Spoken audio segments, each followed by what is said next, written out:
I love the chase and the hunt, and I set the pace when I'm running. I always take what I want and I always give it 100. Don't need a bank, no I'm funded. Play the game like it's nothing. I'm always thankful for something. Don't take for granted, stay humble. Now waiting, better believe in your mind, cause it's everything. You can mold, shape, find almost anything.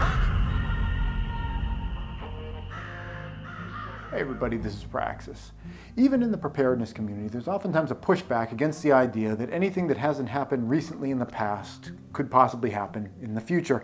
Specifically, I'm talking about the idea of conflict and war being something that impacts people here in the United States in any way.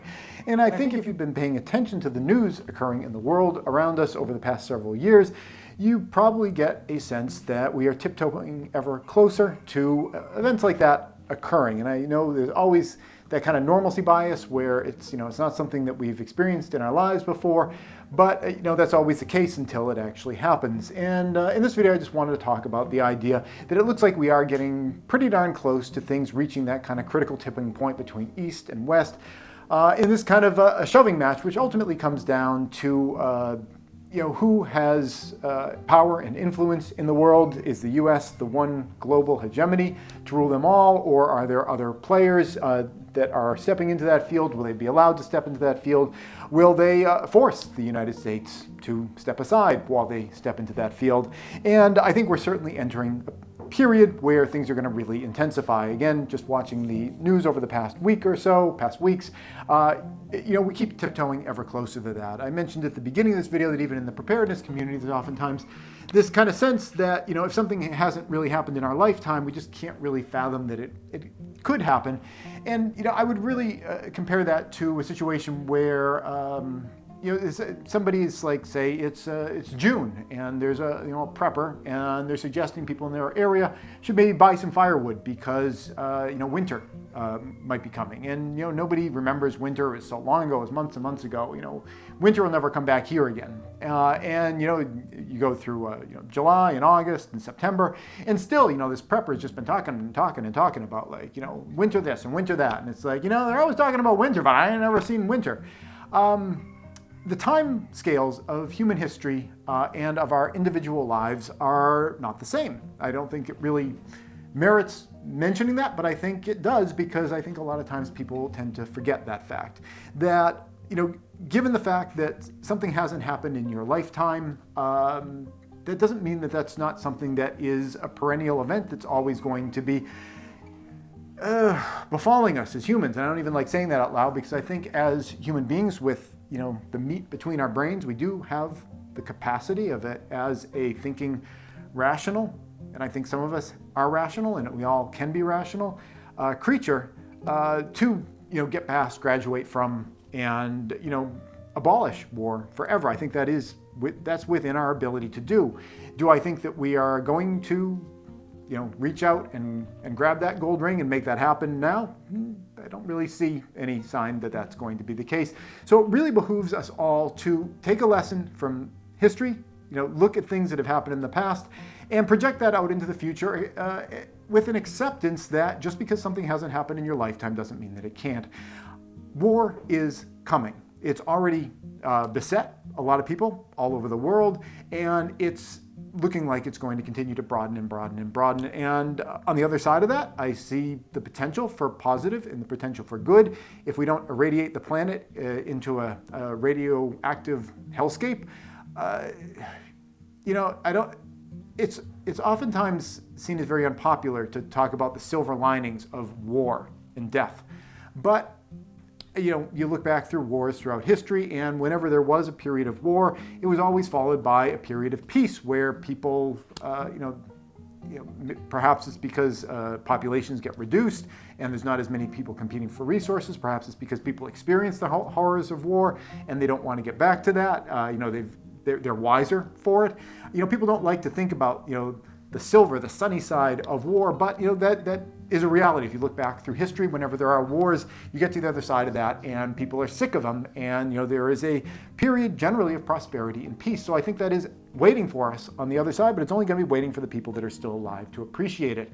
And the best way to position yourself so that you can be one of those people to appreciate the positives that come out of people releasing all of this negative energy. And again, I'm not saying that I approve of it or that I think it's a great idea or that I like the fact that this is a human pattern, but I do acknowledge that the human pattern does exist.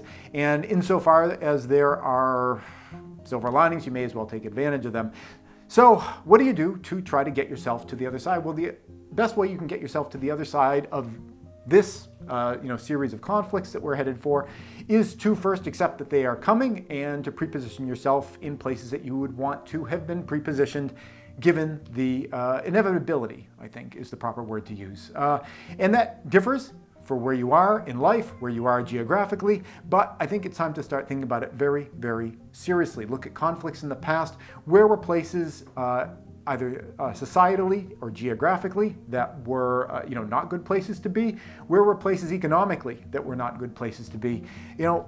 Every conflict is going to bring a new equation to all of those variables, but it pays to look to history and do the math for yourself. And I'm not going to do a breakdown of this area and that area and this demographic and that age demographic or a societal demographic. I think we all have to do the calculus on our own, but it all starts by acknowledging where things are headed and accepting where things are headed. Again, accepting doesn't mean approving of.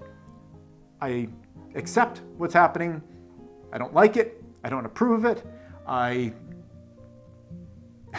don't know how many more negative things I can say about it, but the simple fact that you don't like something doesn't mean that it's not going to happen. So get ready. I think that this is the next several months going into the next year. The latter half of this year, I think things are really going to intensify. What just happened in Russia with all of those people being massacred. Whether you think it's being exaggerated or downplayed or whatever your sense of it is. The story itself is what has legs. So even if you believe that it's fake, I don't think that it's fake, but I know there are a lot of people out there, as soon as something happens in the news, they think it's fake. It doesn't matter whether it's real or not. What matters is whether people believe that it's real. You look at events like 9/11, there's lots of speculation about what was real or what was fabricated in regards to 9/11, but the wars happened based on people's perceptions, and people's perceptions are what drive these things. So accepting that is the case, I think things are really going to ramp up and intensify, starting pretty much from here. Get yourself your supplies, get yourself, your ability to, move from an environment. If you are in one of these environments that's not favorable to be in when things get difficult, infrastructure attacks, cyber attacks, that type of thing, get your ducks in a row at this point.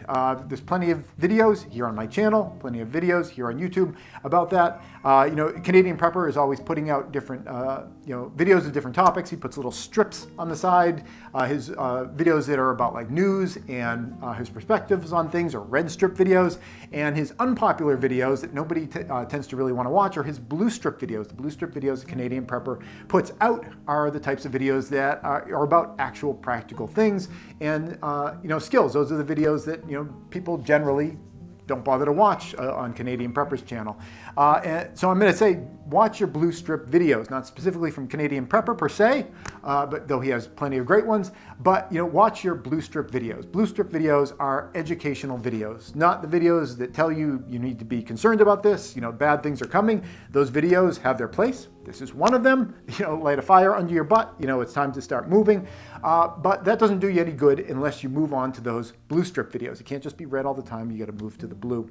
So that's it. I hope that you found this terrifying and inspiring at the same time. Just because a challenge is coming doesn't mean that you have to succumb to it. And that's the whole idea about prepping and preparedness. Preppers have more hope than anyone in the world.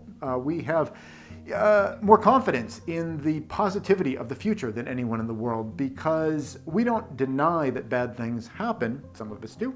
Many of us don't. But as a rule, a prepper isn't in the habit of denying that something negative could happen in order to live happily through their life. They accept that negative things happen and they have the confidence, the hope that they'll be able to pull through with the proper preparations.